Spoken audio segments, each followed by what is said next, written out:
Luke Weaver kept the $450 million New York Mets at bay for 6 innings, allowing the Reds to steal the first game of a 3-game set in a game where several things went the Reds' way. We're going to discuss all that and more on today's Locked On Reds. Let's go. You are Locked On Reds, your daily Cincinnati Reds podcast, part of the Locked On Podcast Network, your team every day. You are Locked On Reds with myself, Jeff Carr, and my co-host, Stephen Offenbaker. We are lifelong Cincinnati Reds fans, and we have an addiction that we have turned into information for you. Want to thank you for taking time out of your day to listen to us talk some Reds with you. We encourage you, if you're listening, hit us up on Twitter, or if you're checking us out on YouTube, drop a thought down here in our comments section, because we love talking Reds, and we want to talk Reds with you. Locked On Reds is part of the Locked On Podcast Network, your team every day.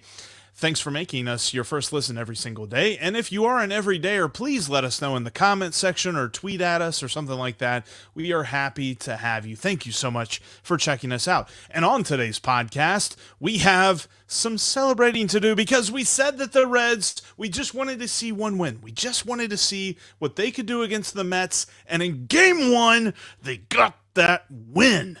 We're going to tell you how they did it. Plus, the Reds made some roster moves. We're going to look at what those are and why they have us all confused.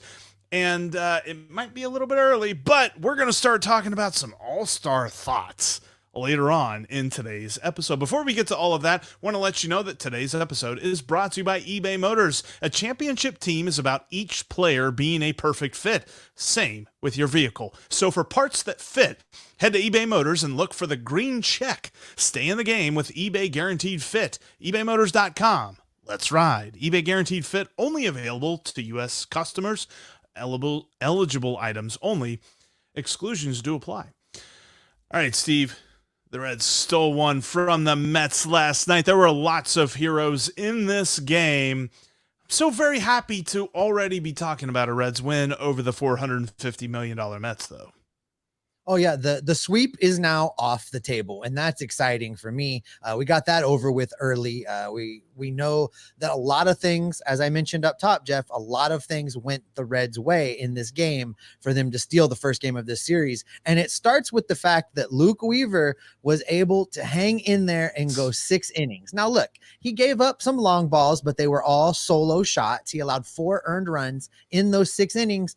And, you know, the strikeouts outweighed the bases on balls. He struck out 2 and only walked 1. And we've talked about where you can't walk guys and set yourself up for failure. He didn't do that. He didn't put guys on base for free. He kept the Reds in this game, and then the offense came through. Yeah, and we talked about this at the end of Tuesday's episode in case someone didn't check that out. When it comes to Luke Weaver, I think this is the best we can expect. 6 innings, 4 runs allowed. He did pitch into the 7th inning. He wasn't able to get any outs in that 7th inning, but I kind of jokingly said, can Luke Weaver make us a believer? I don't think so. I don't know that he made me a believer, but at least for one more start, he didn't make me think, why on earth are we running this guy out there? Well, and it's certainly better than anything that Luis Cessa gave us during his time in this rotation. And we'll get into Cessa here in a little bit. But the thing I liked about this, Jeff, is this is one of those starts from a guy that you're not really expecting a whole lot from anyway. But he did just the bare minimum to make you believe that he can come out the next time. And if this is what he does every time out with the hitters that the Reds have and the ability to score some runs in bunches at times, you know, it's perfectly acceptable to have a number 5 guy in your rotation that can give you 6 innings. And on these 6 innings now, he was only at 80 pitches. That's why they ran him back out there for the 7th. He still had a fairly low pitch count. He was able to keep the game close. And I think that's all you can ask for from a guy that's doing something that, you know, as you said, when this transaction came across in the offseason, you know, he wasn't good enough to start for the Royals. So for him to give this to the Reds, 6 innings, 4-run baseball, I will take it every single time he toes the rubber. And he really set the table for what was an amazing day for this lineup. Now, let's be clear, Max Scherzer scratched before the start of this game. He had neck spasms, wasn't able to pitch. So they called up David Peterson, the Mets did, to make this start. And the Reds were all over David Peterson. He actually had a pretty solid season last year, and there were many of starts where David Peterson proved himself very worthy of being part of this Mets rotation. But the Reds were able to just jump all over him, and I look squarely at two guys out of the lineup. I look at TJ Friedl, and I look at Jonathan India. Now, we have been talking about them being the 1-2 punch. For some reason, David Bell didn't have that set up this way. TJ Friedl was at the bottom of the lineup, and Jonathan India was at the top. So they were definitely far apart, but they still seem to be the driving force for this team. TJ Friedl had a multi-hit game, 2 for 4. He even had a triple in there. Jonathan India had 3 RBIs on the day, and it was just a fantastic day for this lineup as they were able to get him on and get him over and get him in against David Peterson. And then whenever the Mets went to the bullpen, at least to start, they were still able to score against those guys too. So, that's the first thing that went the Reds' way was Max Scherzer was unable to go for whatever reason. And that benefited the Reds. There were some other things in this game, and here's where I hijack the rundown because I forgot to put this on here, Jeff. But I want to talk for just a minute about, the Reds ultimately win this game 7-6. And how big was Will Myers getting away with blatant interference at second base? I mean, he clearly reaches up and grabs the glove and disrupts that whole play and gets away with it, and then comes around to score on the very next at bat. Look, this is another instance, and usually, if this would have happened for the Reds, I would have been all over Twitter, but I kind of laid off this one because it helped the Reds. But if it hurt the Reds, this is another instance where I say, what is the point of replay? If we have replay and they can go back and they look at the play and they can change it and make it for the better and get the right call, then they should, but they don't. 90% of the time, they always come back and they say, no, we can't. And then with this whole thing with Buck Showalter getting ejected because he was arguing it, it's a silly thing. It's like, if we've got the technology, let's just use it.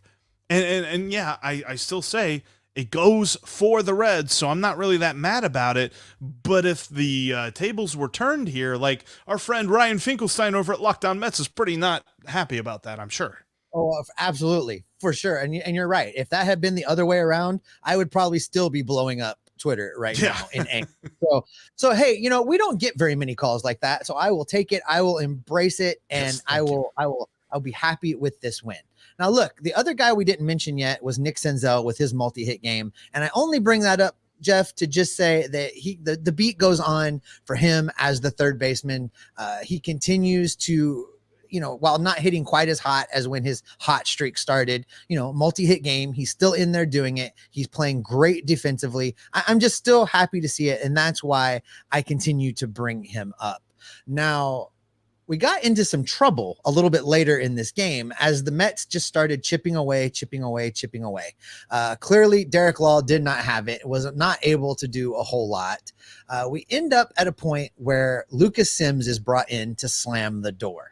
And it didn't exactly go according to plan. So I would like to get your thoughts on this. It felt to me like David Bell was a little bit quick with that hook on Lucas Sims, not letting him continue to push through that inning. Listen, Alexis Díaz has been very good, but he has struggled in multiple inning outings where the adrenaline kind of comes down. So, and I texted you after he came in the 8th. I'm like, oh, this is where Díaz has struggled. I feel like maybe David Bell pushed the panic button a little bit in that moment. Yeah, I think he saw, because he felt what I was feeling in that moment where it was like, there's no way, right? There's no way, right? We were up 7-1. There's no way, right? Like, come on, like, don't lose this game. And then they were so close. But I thought Lucas Sims should have been given at least one more out. Lucas Sims has proven himself to be a reliable reliever. If it were flipped and it was Derek Law in that situation, absolutely pull him. Derek Law, very inconsistent. He's had some nice outings, had some bad outings. But I kind of thought, and it's so easy to scrutinize a manager with hindsight because hindsight's 20/20. But looking back on it, Lucas Sims should have just been the first one out of the pen in this situation. Good team, Reds are up on them. You want to get this win. Let's treat it like it is a save situation. I felt like he brought in Derek Law because the game wasn't quote unquote that close. Like, I think he brought him in because he felt like there was a cushion. Well, if you want to get rid of a cushion, bring a guy in that's not supposed to keep a close game close. Like, I feel like that should have been Sims to start with. And yes, I felt like Sims should have finished the 8th inning. Now, this just continues to compound the credit that we should give Alexis Díaz, because you're right. He has struggled in multiple out situations, like multiple inning situations where he has to get more than 3 outs. Today, not so much. He got 4 outs, 3 of them strikeouts. Fantastic stuff from him. He did have a walk and he worked around a hit and things like that. But overall, it was a phenomenal performance by him to get this save and to shut the door against his older brother's team, which obviously his older brother wasn't going to be able to play in this game, but still kind of a moment where he can just be like, hey, bruv, I got you, man. And, you know, another hat tip to Alexis Díaz. One of the things that was a problem all night long was home plate umpire strike zone. And it was, I don't recall, it was very Angel Hernandez-esque. It was all over the place. And, you know, kudos to the Reds hitters for not losing their cool and getting tossed. And kudos to Alexis Díaz for hanging in there and getting the save to secure the Reds a victory, because the Reds got a lot of hitting and just enough pitching to steal one from the New York Cohens. Coming up, the Reds made a few roster moves before the game, Jeff, and I know it had me scratching my head, and I know it had you scratching your head. We're going to tell everyone why coming up next. Today's episode of the Locked On Reds podcast is brought to you by So Rare, one of our new sponsors. We're so excited to have them on board. So Rare is a revolutionary fantasy baseball game and marketplace that transforms fans into owners with officially licensed digital cards featuring players from across all 30 Major League Baseball teams. Unlike other fantasy baseball platforms, So Rare managers truly own their fantasy experience, from collecting, buying, selling, and competing with player cards against global opponents to win epic rewards. Win or lose, you still own your cards, and there's no cost to play. So Rare's MLB game weeks happen twice weekly and span a 3 to 4 day cycle. At the end of the game weeks, So Rare MLB managers who rank at or near the top of their leaderboards win a variety of rewards, which can include So Rare scarcity cards, game tickets, merchandise, signed jerseys, and VIP experiences like meeting Major League Baseball stars. Prizes may vary depending on the competition. Head to sorare.com/locked on.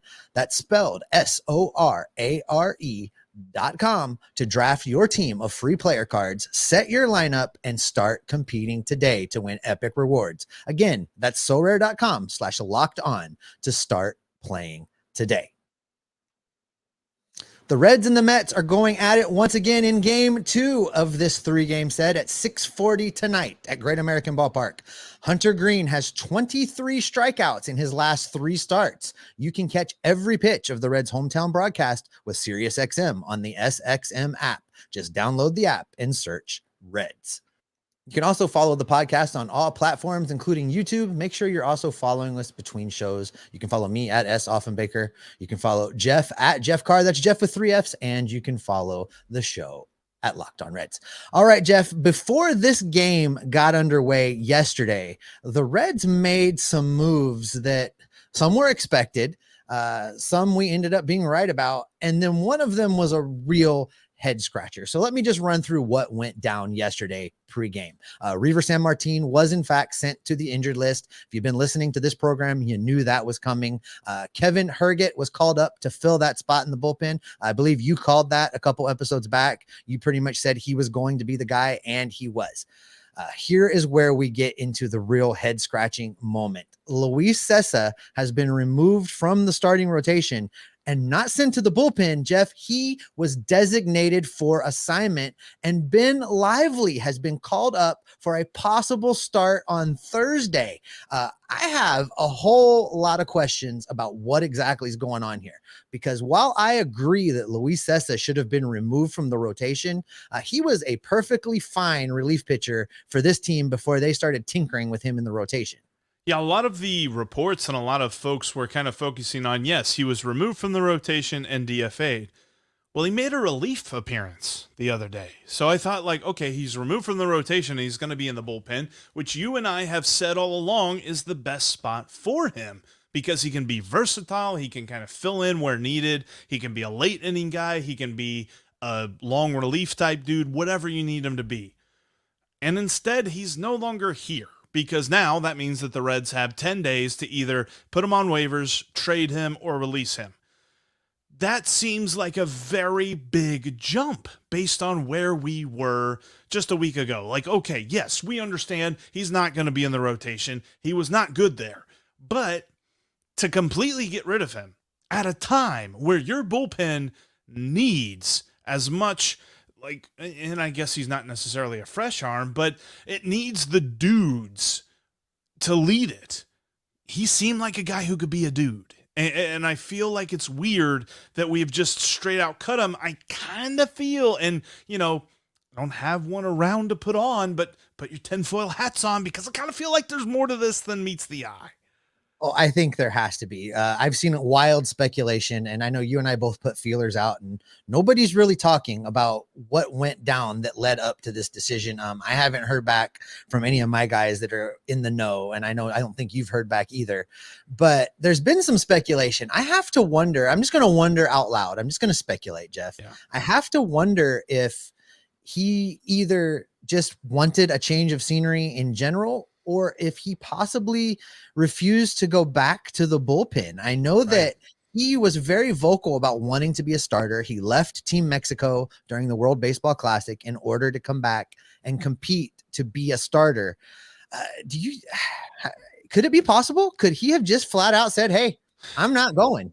I mean, has anybody seen him hang out with Jonah Williams recently? Like, I feel like though both those guys have decided that they know what position they need to play and they don't want to play any other position. No, all kidding aside, I find it strange because he came here on a trade with the Yankees where literally the Reds sent a player to be named later to the Yankees to get him. So this was akin to the Yankees simply DFAing him. They just were able to save his salary because they actually traded him. Now he's once again in this position. I wonder what's going on behind the scenes. And he's a guy that I swear that he could bring value to this bullpen, and yet for some reason the Reds feel in all of the quotes, and I saw the quote from David Bell where he was just like, we feel like this is the move to help make us a better team. Really? Like, of all the things that the Reds could do, addition by subtraction was not necessarily one of the moves I thought they could do. No, and for it to be Ben Lively, you know, and you know, are we going to beat this to death? We're going to beat this to death because they've got Andrew Abbott, they've got Levi Stout, they've got Brandon Williamson, and we get Ben Lively. Look, I don't know. He could be perfectly fine. He's probably a great guy, but he does not move the needle. He doesn't make this team better. So for me, you absolutely have to do something different here. And then with Sessa going away versus into the bullpen, you know, Herget is just fine. He probably has some upside. He could get better, but I know that Luis Sessa can pitch out of the pen. So for me, I want to know the rest of this story. You know, back in the old days, Jeff, there was a radio program by Paul Harvey, and he would do the news in the morning and he would come back in the evening and tell us the rest of the story. And there would be some great story, and that's how he would end it. And I want to know the rest of the story on this Luis Sessa saga. Yeah, and I'm with you on the Ben Lively start because this is another roster. It's not necessarily like repositioning a guy on the roster, but the Reds kind of shuffled the starting rotation again because Nick Lodolo was supposed to make the start on the getaway game on Thursday.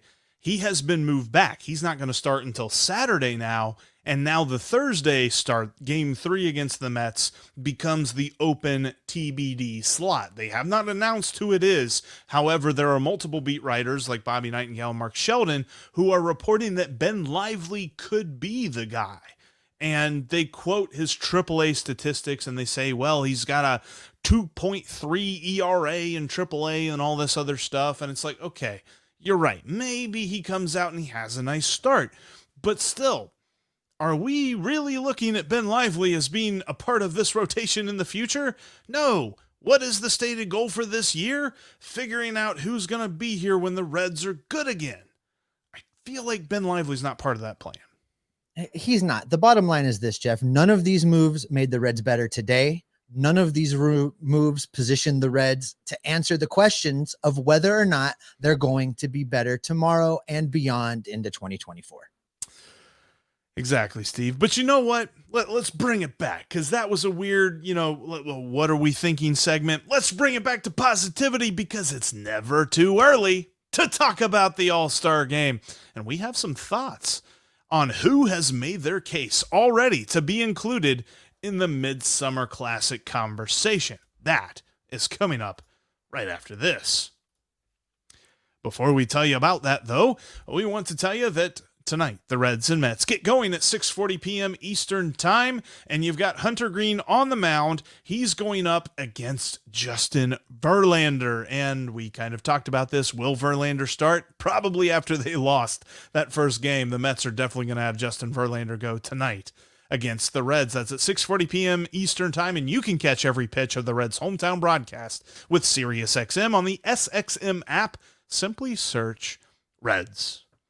Plus, you can follow the podcast on your favorite podcasting platform and on YouTube. And in between episodes, you can follow us on Twitter. Make sure you're checking us out there because we always say this, we love talking Reds, and we want to talk Reds with you. All right, Steve, last night had me thinking, because TJ Friedl has been on one heck of a tear to start this season. And sure, we always say the caveat, small sample size, early season, all this other stuff. But you know what the All-Star Game was made for? Guys who go off in the early part of the season. It is both a benefit and a detractor. There's plenty of people that say, well, why on earth do you have it in the middle of the season? It benefits guys who have crazy first halves and completely disappear in the second halves. But you know what? It is where it is, and TJ Friedl is hot right now. Absolutely. We've talked about this during prep, but we haven't really spent any time talking about this on a show yet. And there's probably 3 guys that are legitimate contenders right now on this Reds roster to represent them at the Midsummer Classic. And you bring up TJ Friedl. Let's talk about his numbers for just a second, Jeff. He has a slash line right now as of the first game with the Mets, 320, 370, 496. He's got 18 RBIs with 3 home runs. He's playing against righties. He's playing against lefties. He is Captain Chaos. He has done all of the things that he has been asked to do. And you're absolutely right. I would love to see him find his way into the All-Star Game this year for the Cincinnati Reds. Can you imagine a guy who was not on anyone's prospect radar, was not a top-rated guy, people weren't fawning over him whenever he got called up, and he gets an All-Star Game on his resume? Like, that would just be so awesome. That would be so TJ Friedl. TJ Friedl is the grittiest dude on this team, and he is absolutely sure. I mean, he showed it last night. Beautiful 2 RBI triple that he had, really to kind of kick the door open. At least at the time, it felt like it was kicking the door open on the Mets. Of course, the Mets were able to come back at later on in that game. But overall, just an amazing start to the season for TJ Friedl. And you're absolutely right. There's 2 other guys that we're looking at who could possibly garner some All-Star votes. And what we're talking about here, we understand, especially when it comes to TJ Friedl, we Reds fans need to stuff the ballot box for this guy, because there's no Dodger fans out there. There's no Mariners fans out there that are going to give a darn about what TJ Friedl is doing. They're not going to see him and be impressed. There might be some Mets fans that are now impressed by what he has done. There might be some other fans of teams that we've played before, but they're not going to vote for him. We've got to stuff the ballot box for TJ Friedl. Now, there's 2 other guys, and one of them we won't have to vote for at all because he's a pitcher, and that's Alexis Díaz. Alexis Díaz is looking like an all-star in and of himself. 12 1/3 innings, which I believe that means, is that 37? Yeah, 12 times 3. Yeah, 37 outs. Yeah. It's 36 and then a third inning. So 37 outs. 24 of his 37 outs are strikeouts. He's been good. I mean, he's amazing. His whip is less than 1. His whip is .73. So that means there's some innings, no base runners at all. Just a phenomenal performance so far for him. You know, I have a hard time envisioning that when this actually comes around, that the Reds are going to get 3 representatives at the All-Star game. So the next guy on this list is really going to be problematic for TJ Friedl, because the next guy on this list is, in fact, former Rookie of the Year, Jonathan India, who is having a renaissance season. Right now, 307, 397, 465, 17 RBIs, 3 home runs, and 7 steals. That's a big difference in his game this year. Also, this running game.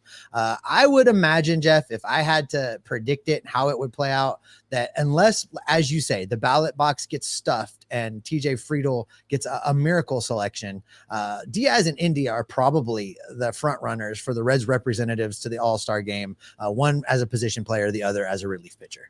And I think as we get closer and as, All-Star voting really gets going and things like that, I'll dig in deeper to what the second base situation is. But I got to believe that India is one of the favorites to win the second base spot. I can't think of a lot of other guys that are really jumping off the page at second base for me. And if he's going to continue to hit 300 and get on base nearly 40% of the time, it's going to be hard to keep him out of the All-Star game. He should be, at the very least, voted in with the initial vote, and if not, make it in with the final vote, because he has figured out who he is as a player, and he even has 7 steals to boot with everything that he's doing. Like, he is just leaning in to the leadoff role, and he's doing it so well, because we talked about it last year. He was so focused on power and trying to add the big bopper to his game and really crush some homers, and it just kind of messed everything up. And so when he went back to his roots, when he went back to what got him that Rookie of the Year award, not only has he done what got him there, he's been better.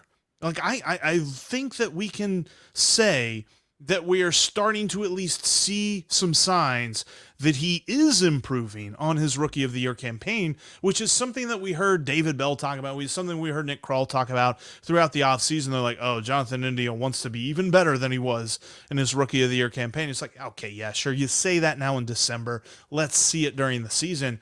Guess what? We're seeing it. Now, I'm sure there's a lot of listeners out there, Jeff, that are going, but what about any of the big 3?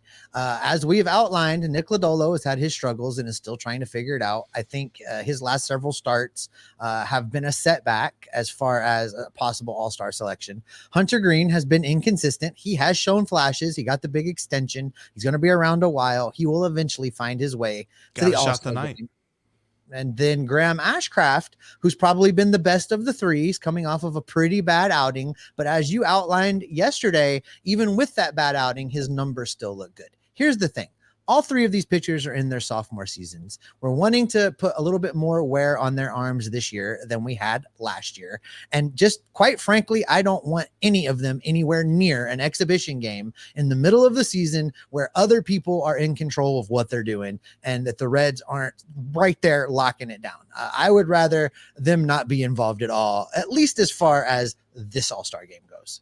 No, I could see that. And I wonder if there's maybe even a discussion to be had about Alexis Díaz as well. But yeah, I agree. I think that it's not necessarily the biggest problem in the world that the Reds don't have a ton of all-star player hopefuls or something like that. But I definitely believe it starts with TJ Friedl and Jonathan India. And we'll see if anybody else creeps their way into the conversation between now and then. The problem is, I think by now, especially for the Reds, a player like Tyler Stevenson or a player like Will Myers would have already had to establish himself as having a pretty good year.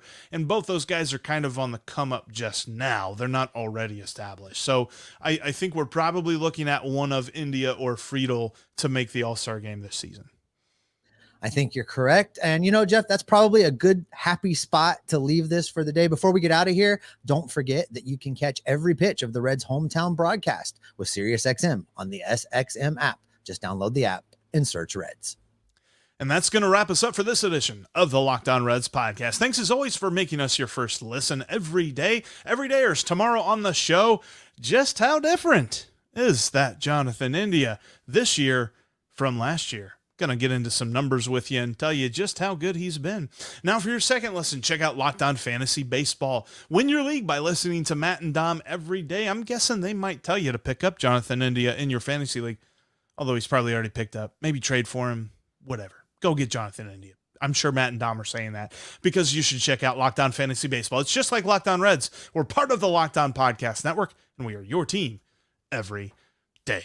Steve, we've already got one win against the Mets. If they somehow steal another, we could win the series against the Mets. Or the Reds could. Not we. We don't play for the Reds. The Reds could win the series against the Mets. So what's that mean for you and me?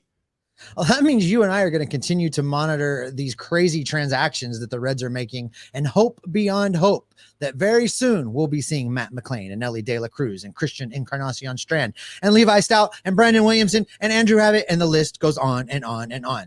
We'll keep bringing all that information back right here to keep everyone locked on Reds every single day.